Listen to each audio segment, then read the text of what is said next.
देश के कई इलाकों में प्रचंड गर्मी ने जीना मुहाल कर दिया है। उत्तर भारत सहित देश के कई हिस्सों में पारा 47 डिग्री सेल्सियस को भी पार कर चुका है। लेकिन काम के लिए घर से निकलना जरूरी भी है। ऐसे में इस झुलसा देने वाली गर्मी से बचें तो बचें कैसे, आज हम करेंगे इसी पर चर्चा। नमस्कार, मेरा नाम है दीपक डोभाल और आप देख रहे हैं आपकी खबर आपका फायदा।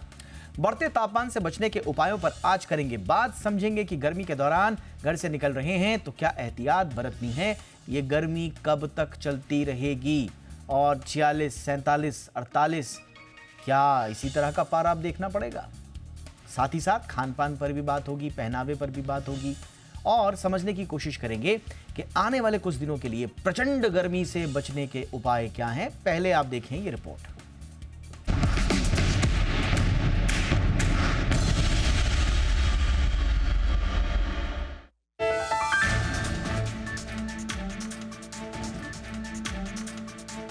तस्वीरें देखी आपने, इतनी प्रचंड गर्मी की पापड़ भी सिक जा रहा है।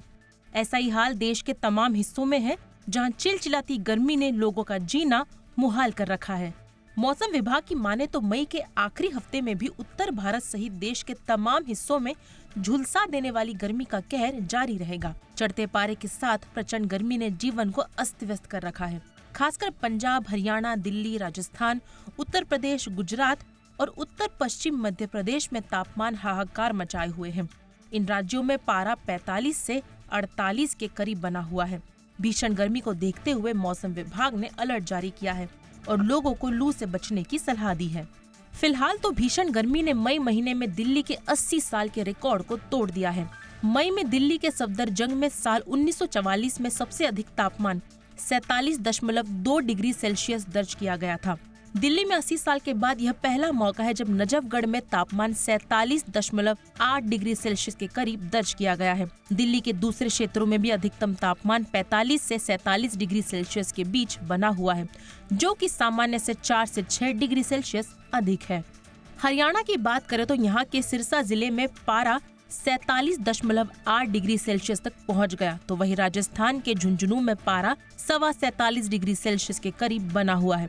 इस बीच मौसम विभाग ने दिल्ली सहित राजस्थान, पंजाब, हरियाणा और पश्चिम उत्तर प्रदेश के कुछ हिस्सों के लिए रेड अलर्ट जारी किया है। इन राज्यों के कई जिलों में दिन का अधिकतम तापमान 47 डिग्री सेल्सियस के पार जा सकता है। अब चिलचिलाती गर्मी से निजात पाने के उपायों पर बात करते हैं। सबसे पहले जरूरत पड़ने पर ही घर से बाहर निकले और जब बाहर निकले तो सिर और मुंह को ढककर निकले। हीट वेव से आंखों की सुरक्षा के लिए गॉगल्स का इस्तेमाल करें। खासकर हल्के रंग के ढीले ढाले कपड़े पहनकर निकले। अपने साथ में छाता रखते हैं तो बेहतर है। हाँ, पानी लेकर चलना कतई ना भूलें। ये कुछ ऐसे उपाय हैं जो आपको हीट वेव से बचाने का काम करेंगे। गर्मी में खान पान को लेकर भी खास एहतियात बरतने की जरूरत है। खासकर इस दौरान फूड पॉइजनिंग का खतरा ज्यादा होता है। इसके अलावा तला भुना मसालेदार खाना खाने से बचें। पानी वाले फलों में खासकर तरबूज, खरबूज, खीरा, नारियल पानी, आम का पन्ना, छाछ, लस्सी, जलजीरे का खूब इस्तेमाल करें। बॉडी को हाइड्रेट रखें। गर्मी से निपटने में ये मददगार साबित हो सकते हैं। फिलहाल तो हर साल की तरह गर्मी आएगी और चली भी जाएगी, लेकिन आपकी सेहत का दुरुस्त रहना जरूरी है। ब्यूरो रिपोर्ट, जी मीडिया। और इस वक्त खास मेहमान हमारे साथ जुड़ चुके हैं। जीपी शर्मा जी हमारे साथ जुड़ चुके हैं, प्रेसिडेंट हैं स्काईमेट के। बहुत बहुत स्वागत है शर्मा सर आपका।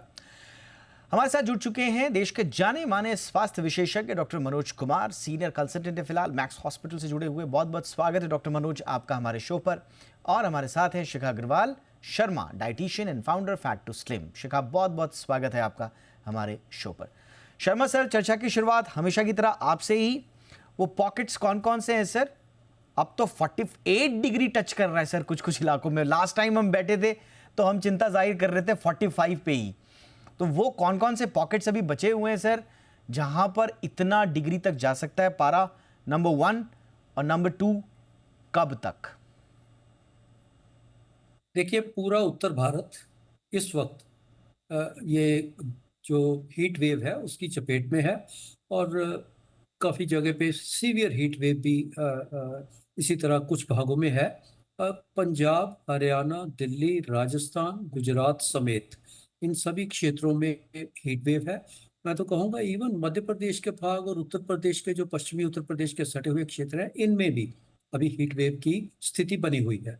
ज़्यादा जो सीवियर हीट वेव की स्थिति बनी है वो है राजस्थान के बहुत सारे क्षेत्र, और ज़्यादातर जो बॉर्डर पोस्ट हैं जैसे बाड़मेर, जैसलमेर, फलौदी, बीकानेर, इनकी बात करें तो तापमान 46, 47 डिग्री है, और वहाँ और ज़्यादा हो जाने की संभावना रहेगी इसी एक हफ्ते के अंदर अंदर, एक सप्ताह के अंदर अंदर। मुझे कोई संदेह नहीं होगा अगर वो तापमान 48 से 49 डिग्री तक भी पहुंच जाए, तो इन क्षेत्रों में ऐसी संभावना बनी रहेगी। पंजाब के जो बॉर्डर एरियाज हैं, फिरोजपुर, तरन तारन, फाजिलका, बठिंडा, इन क्षेत्रों समेत फरीदकोट, मानसा समेत इन क्षेत्रों में भी तापमान इसी तरह के ही 47, 48 डिग्री के पहुंच जाने की संभावना रहेगी। हरियाणा के क्षेत्र जो राजस्थान के से जुड़े क्षेत्र हैं, एरिड लैंड है, फतेहाबाद समेत सिरसा, फतेहाबाद, भिवानी, हिसार, इन क्षेत्रों में भी तापमान इतना ही ज्यादा है।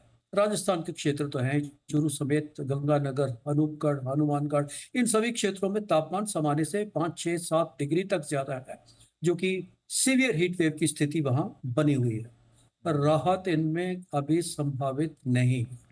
अगले 8 दिन तक तो ऐसे कोई आसार नहीं बन रहे।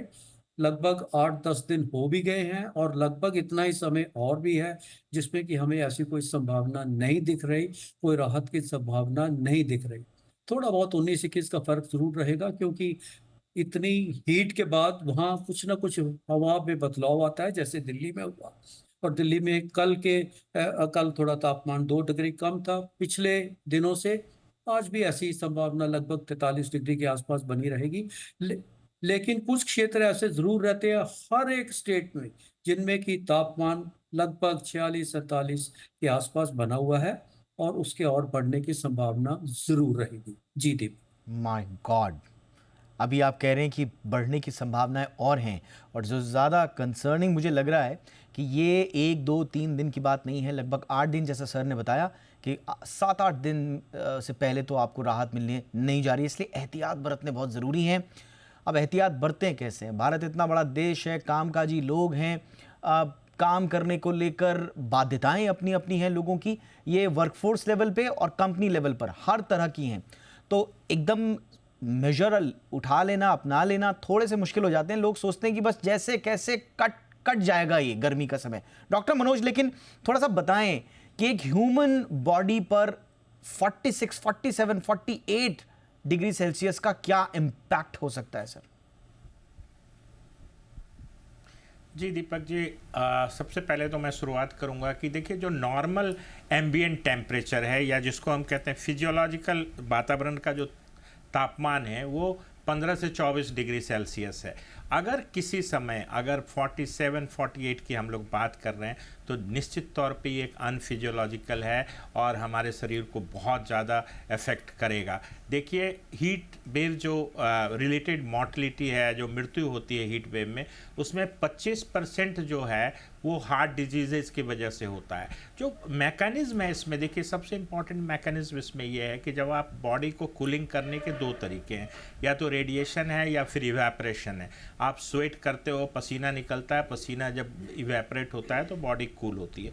तो इसमें क्या होता है कि जो ये हीट वेव से, या जो टेम्परेचर जब आप 45 डिग्री की बात करते हैं, उसमें बॉडी की में कुछ मैकेनिज्म जो होते हैं, एक तो सबसे इम्पॉर्टेंट है डिहाइड्रेशन, आपका फ्लूइड लॉस होता है। उसी तरीके से हीमो कंसंट्रेशन, मतलब आपका ब्लड गाढ़ा हो जाता है।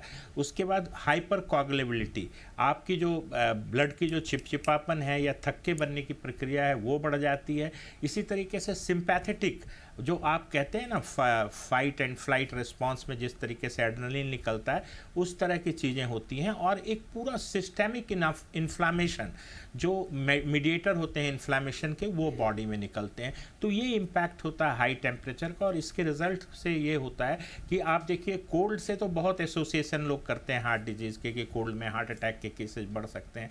बट हीट वेव में भी 15% कार्डियोवैस्कुलर मॉर्टेलिटी या हार्ट से मृत्यु होने की संभावना बढ़ जाती है, खास करके heart attack, brain stroke, heart failure, और साथ में चूंकि देखिए जब पसीना बहुत निकलता है, खूब प्रोफ्यूज स्वेटिंग होती है, तो आपके बॉडी से इलेक्ट्रोलाइट्स भी निकलते हैं, सोडियम, पोटेशियम, मैग्नीशियम, इन सब इम्बैलेंस हो जाते हैं, जिसकी वजह से हार्ट की जो है रफ्तार जो है इरेगुलर हो जाती है, जिसको एरिथमिया बोलते हैं। तो मुझे लगता है कार्डियोवैस्कुलर पार्ट जो है, ब्रेन है, इसी तरीके से अगर आप बहुत ज़्यादा डिहाइड्रेशन हो जाता है तो आपकी किडनी जो है वो फेल कर जाती है, एक्यूट रीनल फेल्योर। तो बहुत बुरा प्रभाव है इस एक्सट्रीम टेम्परेचर का पूरे बॉडी पे। एब्सोल्युटली सर, ये आपने बताया डिटेल में कि इतना ज़्यादा हीट का क्या क्या इम्पैक्ट हो सकता है, उसमें ब्लड गाढ़ा होने से लेकर स्ट्रोक तक के ख़तरे, यहाँ तक कि एक्सट्रीम हीट के बाद अगर डिहाइड्रेशन होता है तो उसके बाद किडनी और दूसरे ऑर्गन्स पर भी इसके एडवर्स इम्पैक्ट होते हैं। तो थोड़ा सा सीरियसली लेना ज़्यादा समझदारी भरा काम होगा। शिखा जी, आप ये बताएं कि आजकल लोग घरों से बाहर निकल रहे हैं और हम मुंबई में हैं तो हम लोग देखते हैं सड़कों पर लोग निकलते हैं, थोड़ा पानी की बोतल ले लिया, किसी ने पन्ना ले लिया, कोई छाछ लेकर चलता है। ये पर्याप्त है मैम 46, 47, 48 के लिए, या कुछ और भी काम करने होंगे?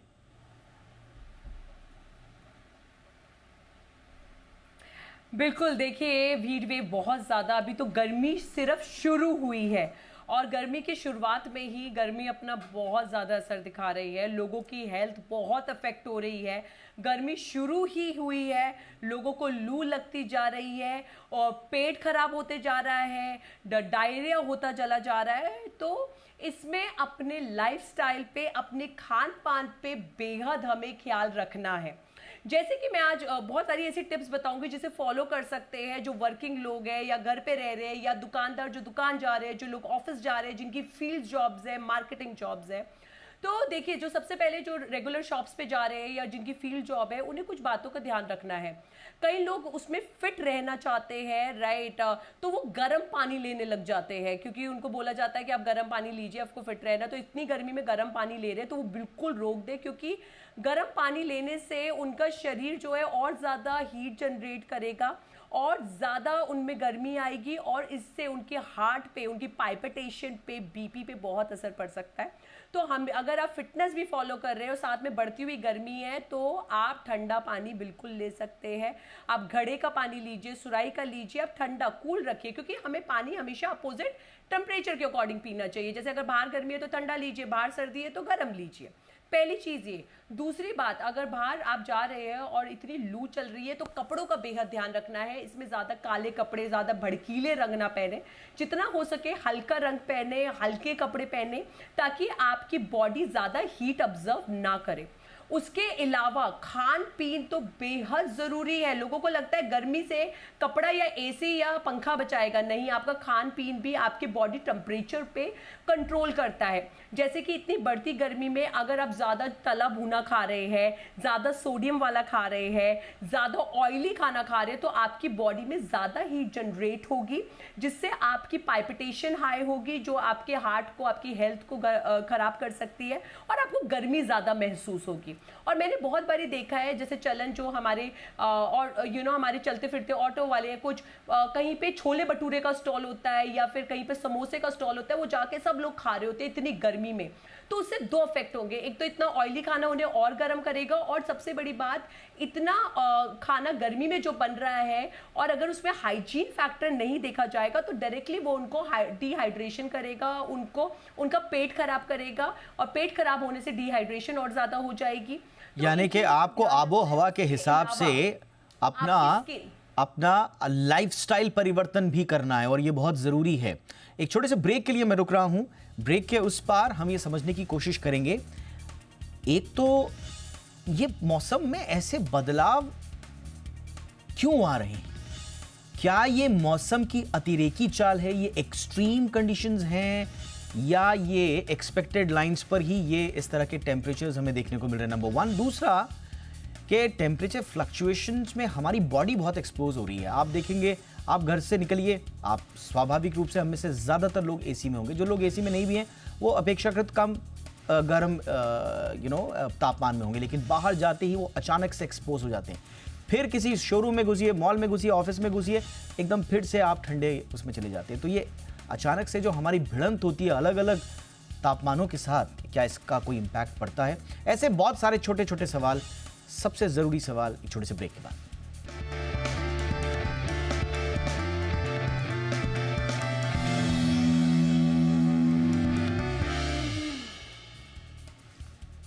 ब्रेक के बाद आपका स्वागत है। तो अब की बार पारा 47-48 के पार, ये परिस्थिति है गर्मी की। ऐसे में क्या करें और क्या नहीं करना है, इसी पर आज हम चर्चा कर रहे हैं। शर्मा सर, थोड़ा सा मौसम का जो पैटर्न है उसे हम समझाएं उसे, और थोड़ा सा उसके बाद हमारे लिए कुछ टेकअवेज हैं क्या? हालांकि इंसान एक ऐसी प्रजाति है जिससे कोई ख़ास फ़र्क तो पड़ता नहीं है मौसम और जलवायु परिवर्तन को लेकर। इस पे चर्चाएं बड़ी होती हैं, अच्छे अच्छे भाषण भी दिए जाते हैं, लेकिन अनफॉर्चुनेटली धरातल पर कुछ खास होता नहीं। बट बहरहाल मैं थोड़ा सा 1913 में जो कैलिफोर्निया में जो भीषण प्रचंड गर्मी पड़ी थी, जब 57 डिग्री तक चला गया था, हम वही इंसान हैं जिसने वो दौर भी झेला है। और अभी रिसेंट की अगर हम बात करें तो पिछले 20-25 सालों में मेरा ख्याल है जुलाई अगस्त 2003 में जो मेरे पास डेटा है उसके हिसाब से पूरे यूरोप में जो गर्मी पड़ी थी 40,000 लाइव्स क्लेम हुई उस दौरान। हमने फिर भी सबक नहीं लिए। उसके बाद फिर 2023 में आ जाइए, 21 में तो नॉर्थ अमेरिका वाला जो 46-47 वाला जो पूरा इलाका, कनाडा, फिर कैलिफोर्निया में तो स्टेट ऑफ इमरजेंसी हमने देखी। फिर इधर साउथ एशिया में अप्रैल मई 2023 पिछले साल ही जब थाईलैंड में, वियतनाम में, लाओस में लगातार हमने 46, 47, 45 इस तरह के टेम्परेचर्स देखे। मतलब हमारे सामने अनेकों नज़ीर हैं टेम्परेचर को लेकर, लेकिन हम कुछ सबक लेते नहीं सर। ये क्या वाकई में स्वाभाविक है सर इतना ज़्यादा पारा जाना, या हम कुछ गड़बड़ कर रहे हैं, कुछ नासमझियाँ कर रहे हैं सर? देखिए दीपक जी, आपने जैसे बताया, मैं कह रहा हूँ ये एक अभी सामान्य सी बात है कि इन दिनों में इतनी गर्मी होती है। हम कई बार शायद उसको लिंक करना चाहते हैं, कई बार ही करते हैं कि क्लाइमेट चेंज हो रहा है या ग्लोबल वार्मिंग है, लेकिन ये गर्मी का जो स्पेल है या हीट वेव है, सीवियर हीट वेव का, इसको मैं उससे बिल्कुल भी जोड़ना नहीं चाहूँगा। आपने ही बताया, कोई नई बात नहीं है। दिल्ली में तापमान 2020 की बात करें तो 46 डिग्री था। आपने 1944 में 1944 में बताया कि उस वक्त तापमान अभी तक जो रिकॉर्ड है 47.2 डिग्री का है दिल्ली का।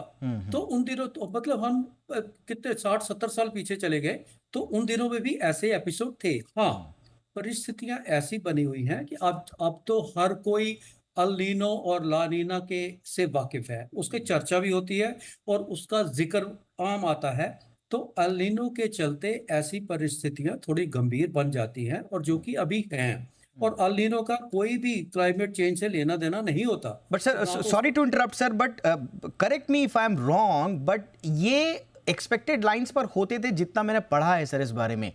बट ये इनका आने का एक पैटर्न होता था और जाने का भी पैटर्न होता था। अभी रिसेंट जो स्टडीज आ रही हैं वो बता रही हैं कि हिंद महासागर के पूरा जो कोस्टल रीजन है उसमें एक परमानेंट फिनोमिना की तरह, एक दीर्घकालिक फिनोमिना की तरह हीट वेव्स और हाई टेम्परेचर रह सकता है सर।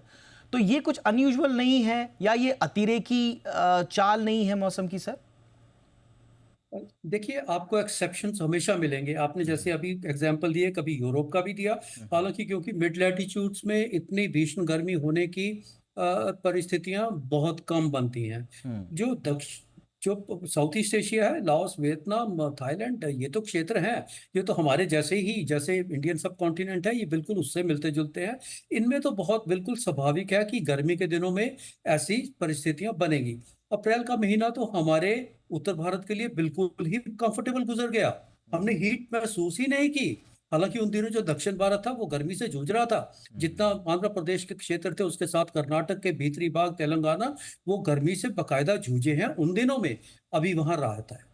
तो हमारे क्षेत्रों में जो उत्तर भारत में है, इन दिनों मई के महीने में, और अभी तो बहुत समय बाकी है क्योंकि राहत तो मिलती है केवल मानसून के आने पर। मानसून बहुत दूर है, अभी लंबा समय है, 1 महीने के ज्यादा का समय है इस भाग में मानसून पहुंचने का। शुरुआत जरूर हो जाएगी जून के शुरू में ही, लेकिन जिन क्षेत्रों में अभी सूरज जिसको कहते हैं आग उगल रहा है, या पारा इतना 48-49 के पार पहुंचने की संभावना है, उनमें कोई ऐसी कोई परिस्थितियां बदल नहीं है, कोई संभावना। ऑल राइट सर, अगर ये मौसम का कुछ नया फिनोमिना नहीं है तो अचानक से हीट स्ट्रोक में जो ह्यूमन लाइफ्स की जो सिवियरिटी है, मोर्टेलिटी है, डॉक्टर मनोज, वो इसलिए तो नहीं बढ़ रही क्योंकि हमारा लाइफस्टाइल उस तरह का हो गया। शायद हीट में पहले हम एक्सपोज होते थे तो एक ग्रेजुअल एक्सपोजर हुआ करता था।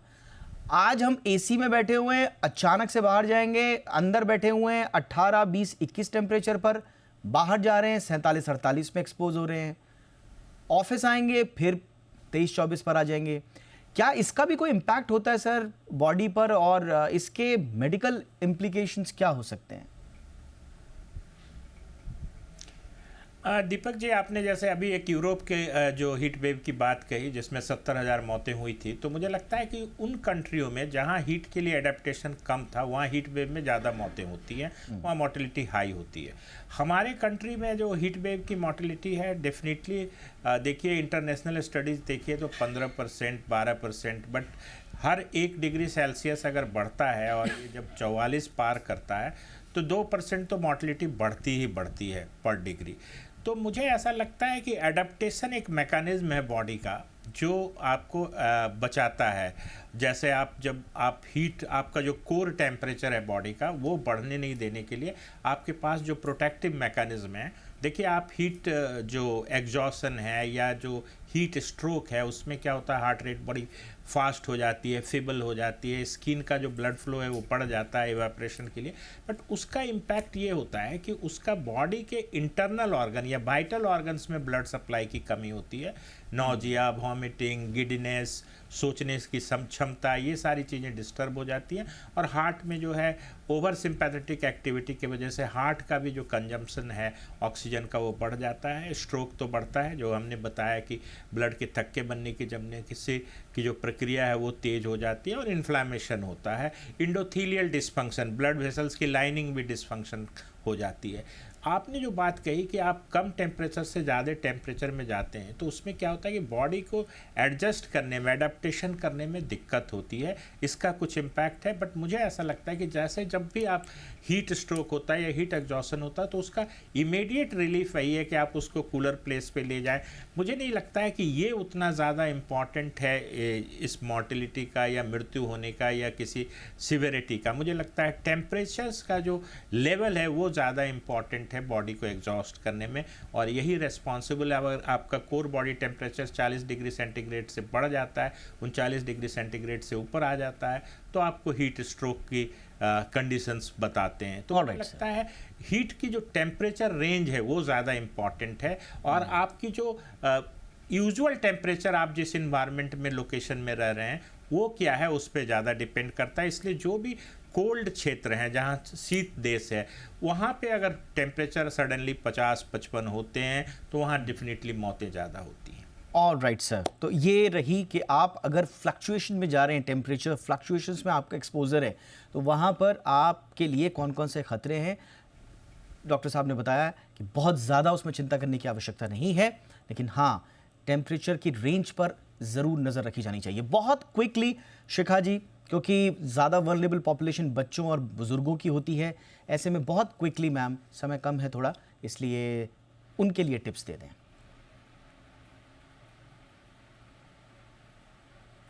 बिल्कुल, देखिए जो बुजुर्ग है, बच्चे हैं, उनकी तो सेफ्टी बहुत ज़्यादा ज़रूरी है। और बच्चे अभी गर्मियों की छुट्टी है, राइट, बट फिर भी पार्क में जाते हैं। कई बारी जो यंग बच्चे बाहर क्रिकेट में जा रहे हैं, सुबह वॉक पे जा रहे हैं, टेनिस खेलने जा रहे हैं, तो हमें कुछ चीज़ों का ध्यान रखना है। अपनी बॉडी को ठंडी करने के लिए आप चीज़ें ये ले सकते हैं, जैसे आम पन्ना लीजिए। अगर किसी को डायबिटीज़ है तो उसके अंदर आप चीनी का इस्तेमाल की जगह आप गुड़ का इस्तेमाल कर सकते हैं, बट कम कर सकते हैं, क्योंकि आम पन्ना आपकी बॉडी के लिए अच्छा रहता है, गर्मी को ऑब्जर्व करता है। आप सत्तू का जूस ले सकते हैं, सत्तू बहुत अच्छा रहता है गर्मियों के लिए, आपकी बॉडी में ठंडक जनरेट करता है। और आप दिन में आप चावल ले सकते हैं, चावल बॉडी को ठंडा करते हैं। उसके अलावा हमारे एक ठंडा डिटॉक्स वाटर बना सकते हैं, वो बहुत अच्छा रहता है। अगर आपको लू से बच के रहना है, बच्चों को दे सकते हैं, बड़ों को दे सकते हैं। उसके अंदर 1 गिलास आपको ठंडा पानी डाल लेना है, आधा चम्मच उसके अंदर आपको पाउडर डालना है पुदीने का, और आधा चम्मच पाउडर डालना है आपको तुलसी के पत्ते का, राइट। ये दोनों चीज़ें डालिए, थोड़ा सा उसके अंदर नींबू डाल लीजिए। अगर स्ट्रॉबेरीज डालनी है या खीरा जीरा डालना है आप वो भी इसके अंदर डाल सकते हैं ज़्यादा अच्छा टेस्ट बनाने के लिए। और अगर बच्चों को देना है तो थोड़ा और अच्छा बनाने के लिए आप उसके अंदर चुकंदर भी डाल सकते हैं, उससे वो रेड सा हो जाएगा। जी। और अपने साथ रखिए, ठंडा ठंडा उसे पीजिए, तो बच्चों के लिए, बड़ों के लिए, किसी भी वर्किंग पर्सन के लिए बॉडी में बहुत ठंडक जनरेट करेगा और शरीर के लिए बेहद अच्छा रहेगा। Absolutely. और आजकल जैसे पार्टी का इतना ज्यादा चलन है, राइट, तो अल्कोहल का कंजप्शन ज्यादा होता है या फिर सिगरेट्स या हुक्के का, उसको इस गर्मी में कम से कम कीजिए। वैसे भी वो हेल्थ के लिए अच्छा नहीं है, बट जितना अगर आप इन चीजों में है तो बॉडी और ज्यादा अंदर से हीट जनरेट होगी, जिससे आपको स्ट्रोक आ सकता है, राइट, बीपी एकदम से हाई हो सकता है। तो इन चीजों का बेहद ध्यान रखिए ताकि इस कहाँ पर गर्मी में बिल्कुल आप इस तो क्या लू से और चीजों गर्मी से बचें। इन चीजों को किन चीजों का सेवन आपको करना है और कहाँ पर थोड़े ब्रेक्स लगाने हैं, ये बहुत अच्छे से मैम ने बताया। तो मुझे लगता है कि आज की इस चर्चा में मौसम से संबंधित हीट के बारे में, आगे के प्रोजेक्शन, ट्रैजेक्टरी, आपके हेल्थ पर मेडिकली क्या इम्पैक्ट हो रहे हैं वो, और लाइफस्टाइल, खान पीन कैसा हो, इन तमाम मोर्चों पर हमने बहुत अच्छी चर्चा की, सारगर्भित चर्चा की। बहुत बहुत शुक्रिया जीपी शर्मा सर, वक्त निकालने के लिए आपका thank you so much. Manoj Kumar sir, बहुत बहुत शुक्रिया। डॉक्टर साहब, हमेशा की तरह आकर आपने बहुत सारे ज्ञानवर्धन किया, thank you so much. Shikha Agarwal Sharma, thank you so much ma'am, आपका भी, आपके वैल्यूएबल इंसाइट्स के लिए। आपकी खबर, आपका फ़ायदा में इतना ही, इजाज़त दीजिए, नमस्कार।